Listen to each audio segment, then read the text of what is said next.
মন্ত্রী এমপিদের এবং তাদের স্বজনদের বিদেশে যাওয়া, উন্নত চিকিৎসার নামে বিদেশে যাওয়ার উপর নিষেধাজ্ঞা আরোপ করেন, রাতারাতি দেখবেন স্বাস্থ্য খাতের ব্যাপক উন্নতি হবে।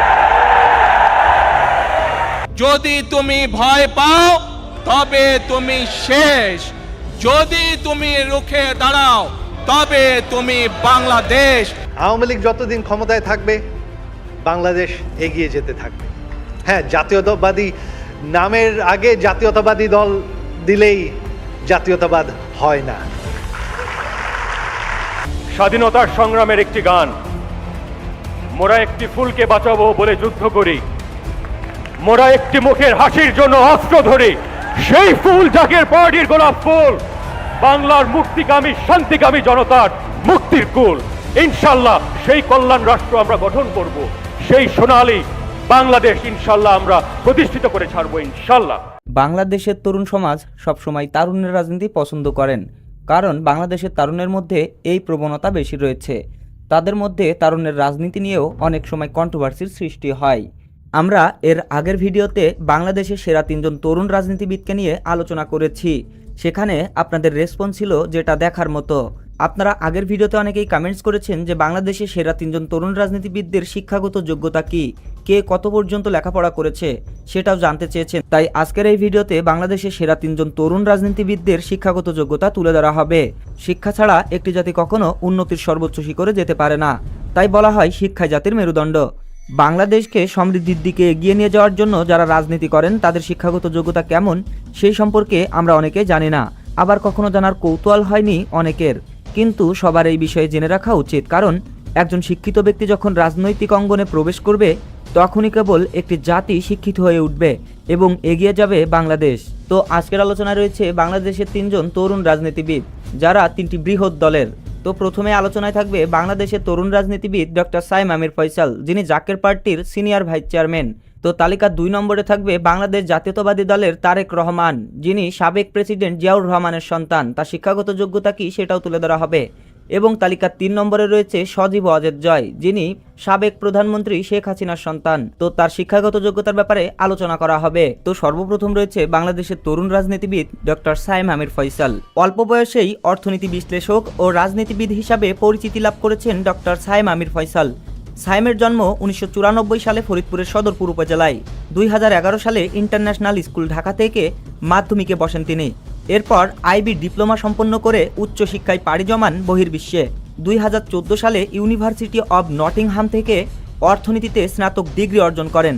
এর পরের বছরেই ইউনিভার্সিটি কলেজ লন্ডন থেকে একই বিষয়ে সম্পন্ন করেন স্নাতকোত্তর, পাশাপাশি সেরে ফেলেন এমফিলের পর্বটাও।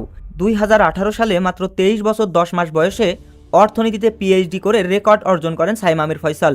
ছোট থেকেই আত্মমানবতার সেবায় নিজেকে বিলিয়ে দিতে পছন্দ করতেন সাইম। একটু বড় হতেই ইচ্ছাটা যেন খুব বেশি পেয়ে বসে, তাই জাতি, শ্রেণী, ধর্ম, বর্ণ নির্বিশেষে ঐক্যের মাধ্যমে মানবতার বাণীকে ছড়িয়ে দিতে তিনি প্রতিষ্ঠা করেছেন citizens programme for human development, CPHD নামের একটি সংস্থা। ইতিমধ্যে নাম জড়িয়েছেন রাজনীতিতেও। একটি নিবন্ধিত রাজনৈতিক দলের সিনিয়র ভাইস চেয়ারম্যান হিসেবে দায়িত্ব পালন করছেন। 2018 সাল থেকে তিনি জাকের পার্টির সিনিয়র ভাইস চেয়ারম্যান হিসেবে নিয়োজিত রয়েছেন। দেশের অর্থনৈতিক নানা ক্রাইসিসে মিডিয়ায় ও টকশোতে ক্রান্তিকাল বিশ্লেষণ ও উত্তরণের পরামর্শ দিতে দেখা যায় ডক্টর সাইম আমির ফয়সালকে। দেশের অর্থনৈতিক ও সামাজিক প্রতিকূলতা পেরিয়ে উন্নয়ন ও অর্থনৈতিক মুক্তি নিশ্চিত করতে সুপি ইকোনমিক্স বা সুপিনোমিক্স নামের একটি তত্ত্ব উপস্থাপন করেছেন তরুণ অর্থনীতিবিদ ডক্টর সাইম আমির ফয়সাল। তো বাংলাদেশের তরুণ রাজনীতিবিদদের মধ্যে তিনি একজন অন্যতম ব্যক্তিত্ব। ডক্টর সাইম আমির ফয়সালকে আপনার কেমন লাগে এবং ডক্টর সাইম আমির ফয়সালের সুপি ইকোনমিক্স বা সুপিনোমিক্স এই তত্ত্বটি কেমন লেগেছে সেটাও কমেন্টস করে জানাবেন। তো তারপর রয়েছে বাংলাদেশ জাতীয়তাবাদী দল বিএনপির আরও একজন তরুণ রাজনীতিবিদ তারেক রহমান। তারেক রহমান সাবেক রাষ্ট্রপতি জিয়াউর রহমান ও প্রধানমন্ত্রী খালেদা জিয়ার বড় পুত্র। তিনি বিএনপির বর্তমান ভারপ্রাপ্ত চেয়ারম্যানের দায়িত্ব পালন করছেন।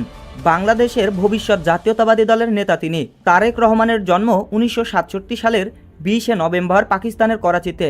Tarique Rahman Dhaka residential model college হতে কৃতিত্বের সাথে মাধ্যমিক পরীক্ষায় উত্তীর্ণ হন। এরপরে তিনি সেন্ট জোসেফ কলেজ এবং ঢাকা রেসিডেন্সিয়াল কলেজে পড়াশোনা করেন।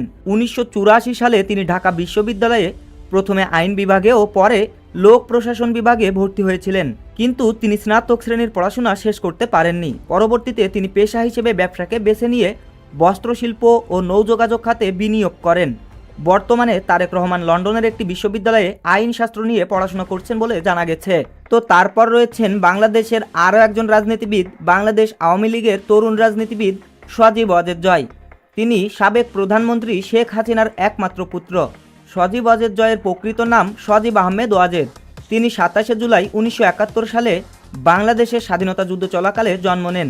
তার বাবা এম এ ওয়াজেদ মিয়া একজন পরমাণু বিজ্ঞানী। তিনি সাবেক প্রধানমন্ত্রীর আইসিটি বিষয় উপদেষ্টা এবং বাংলাদেশের একজন জনপ্রিয় তরুণ রাজনৈতিক ব্যক্তি। 1975 সালে তার নানা শেখ মুজিবুর রহমান হত্যা হওয়ার পরে জয় মায়ের সাথে জার্মানি এবং লন্ডন হয়ে ভারতের রাজনৈতিক আশ্রয় নেন। ফলে তার শৈশব এবং কৈশোর কেটেছে ভারতে। নৈনিতালের সেন্ট জোসেফ কলেজ হতে স্নাতক করার পর যুক্তরাষ্ট্রের the university of Texas at Arlington থেকে কম্পিউটার বিজ্ঞানে স্নাতক শেষ করেন সজীব ওয়াজেদ জয়। পরবর্তীতে হ্যাভার্ড বিশ্ববিদ্যালয় থেকে লোক প্রশাসন বিষয়ে স্নাতকোত্তর ডিগ্রি অর্জন করেন। বর্তমানে তিনি স্থায়ীভাবে মার্কিন যুক্তরাষ্ট্রের ভার্জিনিয়ায় বাস করছেন।